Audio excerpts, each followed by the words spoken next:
Bună seara, România!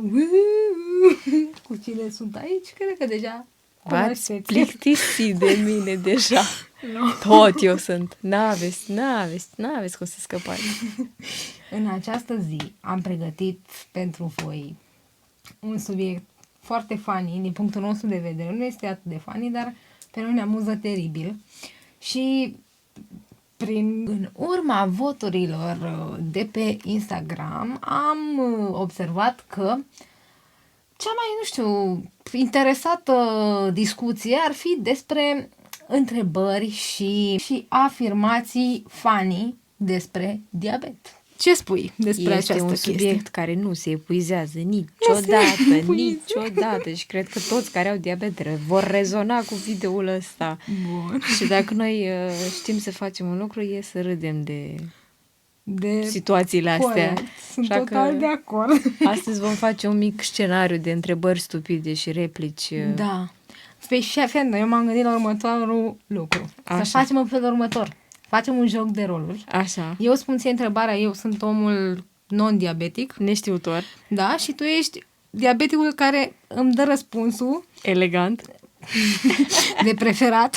Așa. De preferat elegant și cumva să se și înțeleagă ideea, adică ideea de bază. Cred că la asta m-am gândit și e ok? Da, Doamne ajută să avem răbdare să explicăm tuturor cum e faza cu diabetul. Mai în glumă și mai în serios. Azi ne batem joc, dar într-o formă mai... Într-o formă foarte mai amuzantă. amuzantă despre acele stereotipuri și întrebări și chestii stupide și speculații despre diabet. Bun. Să-i dăm bătaie, nu?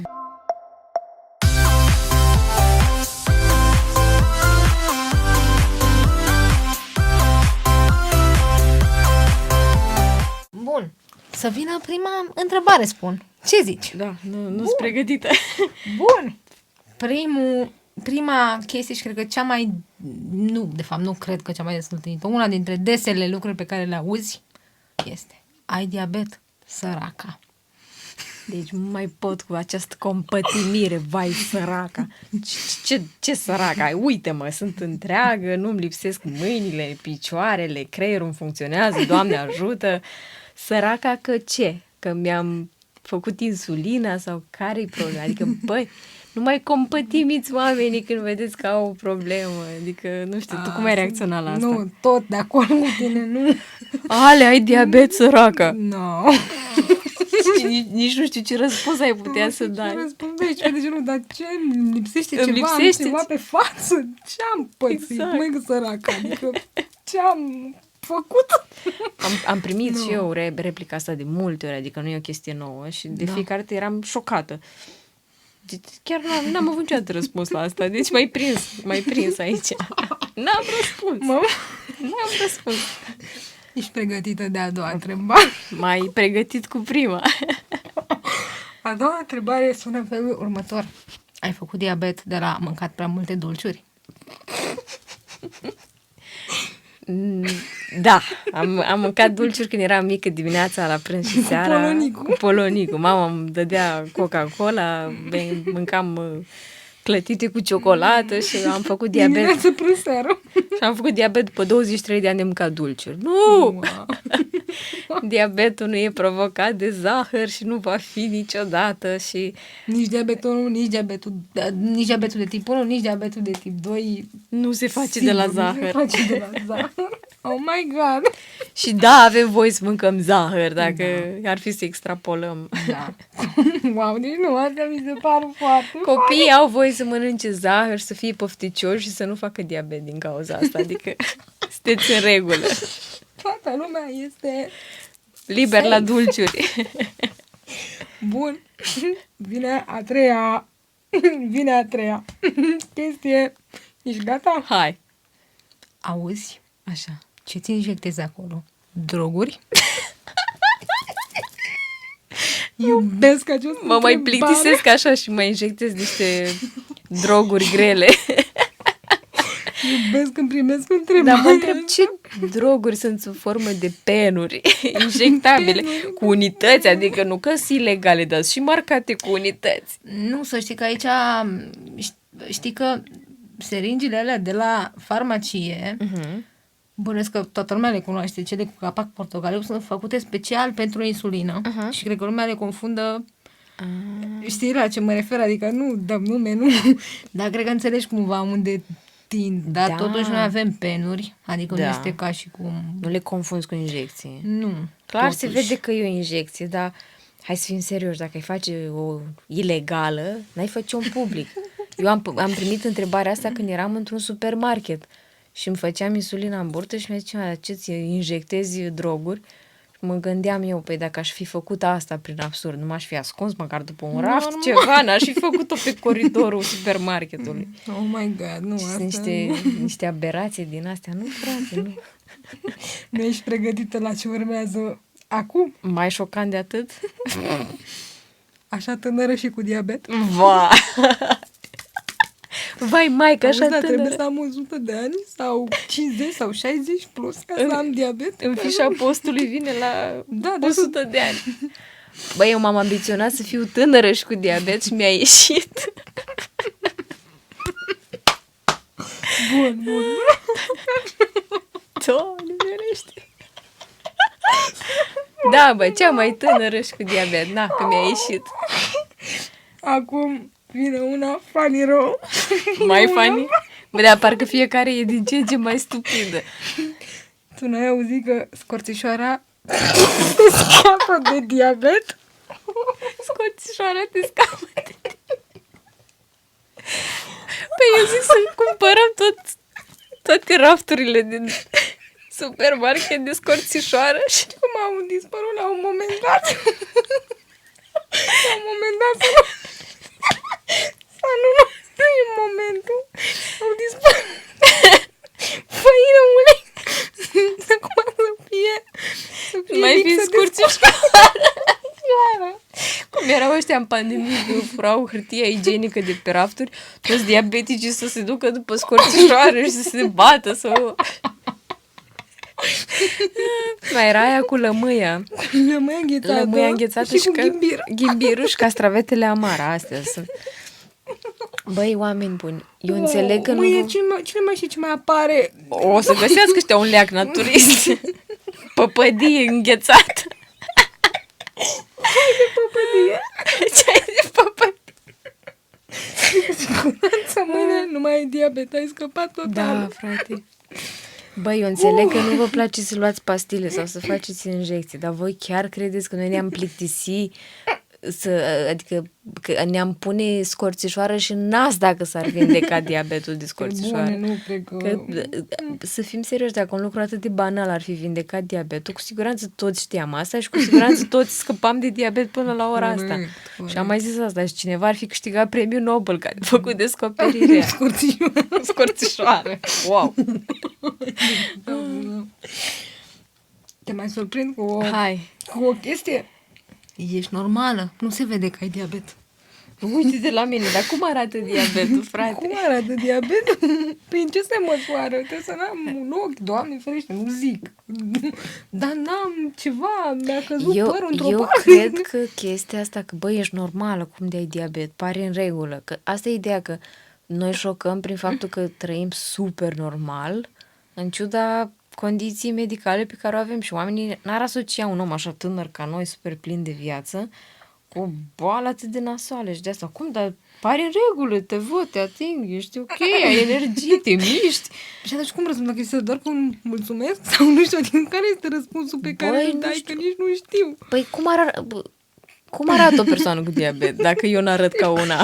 Nu știu, dar nici eu n-arăt, nici tu n-arăt, nici... Arată în profilul unei persoane cu diabet, o analizăm împreună și vedem. De sus până jos. Cum arată un om cu diabet? În afară de degete ciuruite și galaxii pe burtă, pe mâini, pe chestii, cum arată omul cu diabet? Probabil asociază cu cei supraponderali care îl fac pe fondul ăla. Dar nu e o regulă, că sunt persoane cu diabet de tip 2 care sunt super fit și slabe. Da, și m-am întâlnit și eu, da. Persoane care nu ai zice, adică cum se zice că de obicei, există chestia asta că oamenii supraponderali au diabet sau oamenii care au diabet sunt supraponderali. Și e Da, chestia adică asta. corect ar fi să zici că, bă, un om supraponderal poate să dezvolte Poate diabet. să dezvolte, dar nu înseamnă că bineînțeles. toți supraponderali au diabet. Sau că, da. Păi noi sfidăm diabetul acum. Da, adică... da. Aici așa este. Wow. Nu te aștepți la următoarea întrebare. Diabetul se ia? Oh, uite, ai diabet, poftim. Ți-am dat diabet. Stai să-i dau și lui, uite, ți-am dat și ție diabet. Deci nu e contagios, diabetul nu e o boală contagioasă. Nicio cale, pe nicio parte, Mai ales nu poți să iei nici cum. Nici pe ureche, nici pe spate, nici pe nas, nici pe... Nu ai cum să iei diabetul, nici măcar dacă ți-ai dori. Dar poți să-ți iei injecția mea, să te injectezi și tu, că nu e diabet. Nu faci Nu e diabet, faci contagios. cel mai rău caz o hipoglicemie, de blestem zilele și Da. după aceea revii la normal, pentru că fiecare este cu soarta lui. Doamne. Wow! Acum nu știu ce să spun despre următoarea chestie. Lovește-mă. Hai, că diabetul nu e chiar așa o boală grea. Vai, asta mă scoate din sărite. E ca și cum anulezi orice efort pe care îl facem noi fiecare zi să trăim. Tu trebuie să-ți calculezi tot ce mănânci, să faci insulina. Nu e așa de complicat. Tu n-ai trăit o zi din viața ta cu diabet și poți să-mi dai mie sfaturi că nu e o boală așa grea. Din nou, e paradoxul ăla că noi arătăm cât de fain și de simplu se trăiește. Da. Dar de fapt în spate, în culisele vieții noastre, numai noi știm ce, cum ai zis tu, ce galaxie avem pe mână de vinețituri și degete ciuruite și psihic căzut. Mai era chestia aia că boala diabetului e boala boierească, adică aia care o duc bine și care mănâncă mult, o dau un diabet. E o prostie. E mare prostie. E o tâmpenie. Mare prostie. Și să nu mai comparați niciodată, nicio boală, aia cu C pe care nu pot să o zic, sau oricare altă boală, să zici că, bine că ai diabet și n-ai... No, deci nu există, nu există Sunt comparații. diferențe de la cer la pământ și invers. Nu se pot compara. Deci n-ai... Bolile cronice între ele nu se compară. Fiecare este pe... Tu ai doar o mână amputată. Bine că n-ai un picior amputat. Bine că n-ai și capul Bine tăiat. că n-ai și creierul tăiat, știi? Nu, asta nu, aici nu... Ca și cum îți bați joc de suferința omului. Nu există. Așa e, nu este chestia asta, mai ales dacă ești necunoscător, ca să spun așa, dacă nu știi despre ce vorbești, mai bine. Da, dacă noi două avem o discuție de la egal despre diabet și alte boli, să zicem că am putea să vorbim. Bineînțeles, noi ne permitem să facem glume, să facem tot felul de asta și facem chestii, video ăsta, că ne permitem din postura asta. Și ne amuzăm teribil pe chestia asta. E una că noi două trăim, nu trăim aceleași zile, dar trăim, practic, înțelegi la ce mă refer, trăim pe același flux, avem aceleași chestii de făcut, rezonăm, așa, ca să trăim, da, avem exact aceleași lucruri de făcut, noi ne permitem. Dacă îmi vine cineva din exterior care plânge când e răcit, vai. Nu. Bun, deci ne-am lămurit și cu asta. Cu siguranță. Da? Ești de acord? Eu cu siguranță m-am lămurit. Bun. Acum, nu știu dacă pot să te mai surprind, dar mai am una destul de nasoală. Așa. O primești sau nu? O încasez, cum să nu? Serios, parchezi pe locurile de handicap pentru că ai diabet.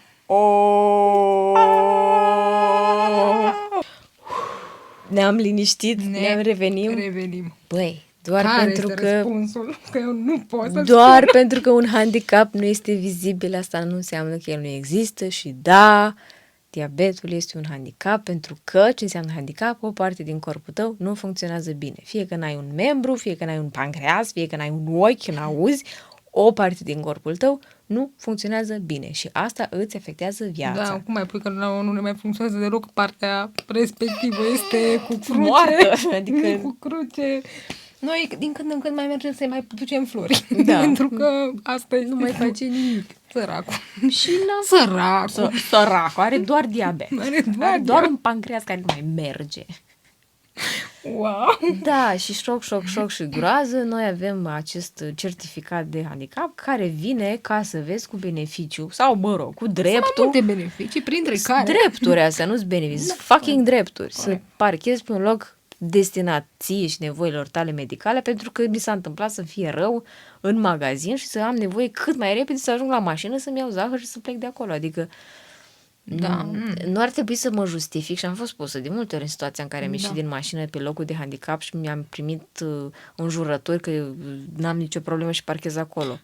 Și am zis că stai un pic, dar lucrez la comisia de handicap, trebuie să mă justific în fața ta, care-i problema? Am pe bord certificatul meu de handicap, e dreptul meu, du-te la... Adică măcar să se uite în fața ochilor lor înainte să vină să-ți arunce anumite...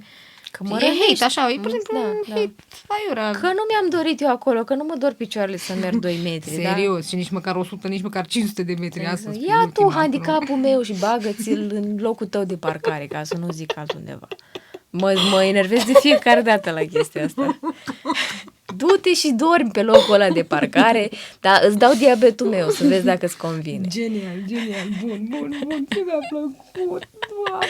Da, asta a fost... Acum vine ceva mai funny. Hai.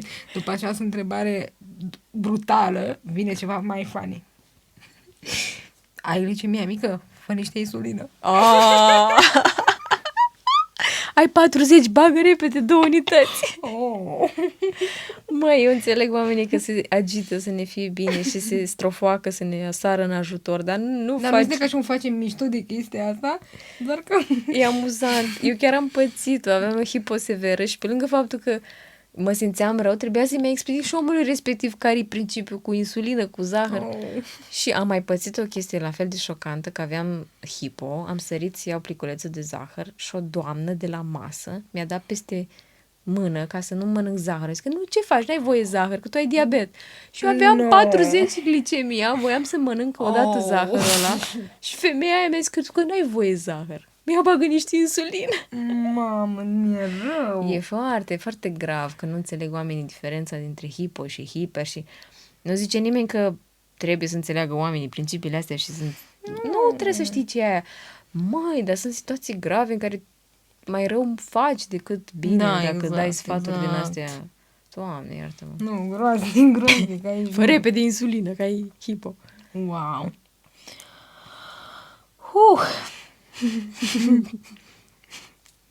Auzi? Cât ai diabetul? The last one. Cât ai diabetul? Cât ai diabetul? Asta mă auzeam mereu la clinică când mă duceam să-mi iau rețeta de insulină și stăteam pe coridor. Eram singura intrusă de acolo, că restul erau doamne și domni plus 60 de ani. Și mă vedeau pe mine acolo, dar cât ai diabetul? Și n-am dat, nu vedeți că sunt din altă ligă. Că adică cât ai diabetul? Cât ai diabetul? 2 și un sfert.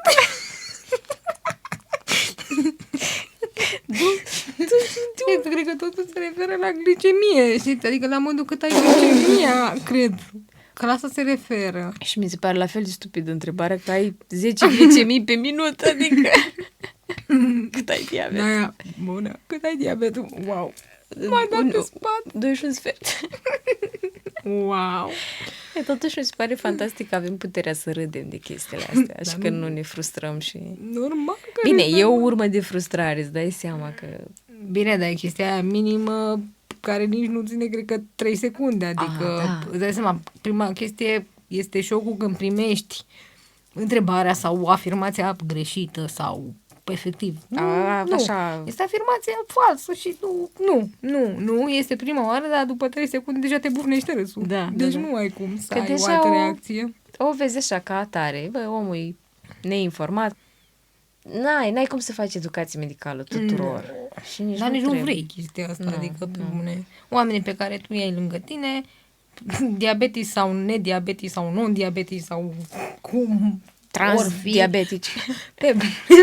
Da, oamenii ăia, păi, din propria lor dorință vor vrea să afle anumite chestii, pur și simplu ca să te ferească pe tine de, nu știu, de niște chestii prin care putea să nu treci, pur și simplu, sau, habar n-am, dacă ți se face rău, să știe, băi, poate să-i fie rău care mică sau mare, ia să verific.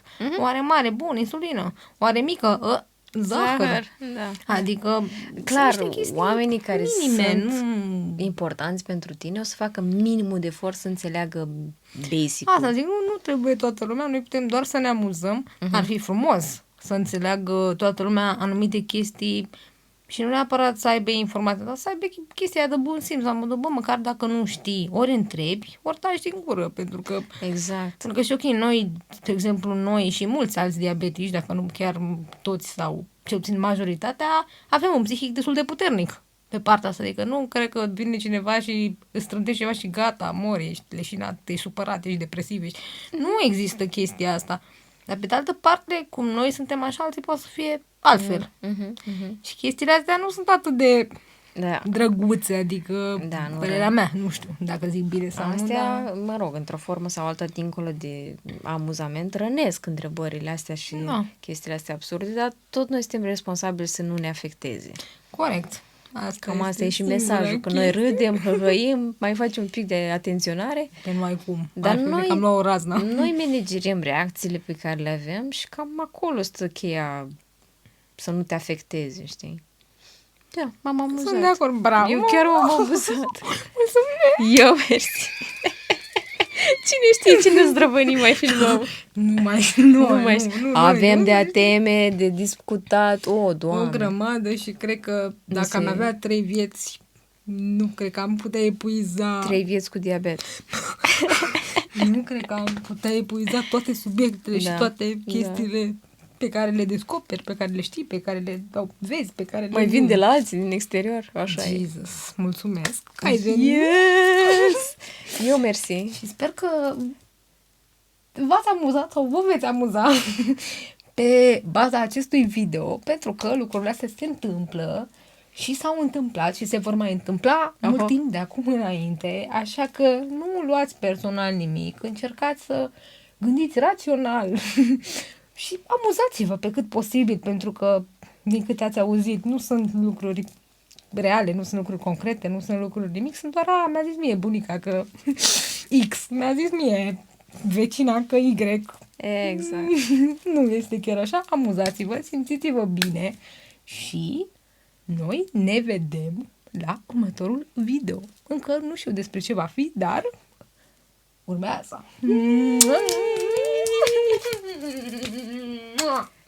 Ce mișto a ieșit asta!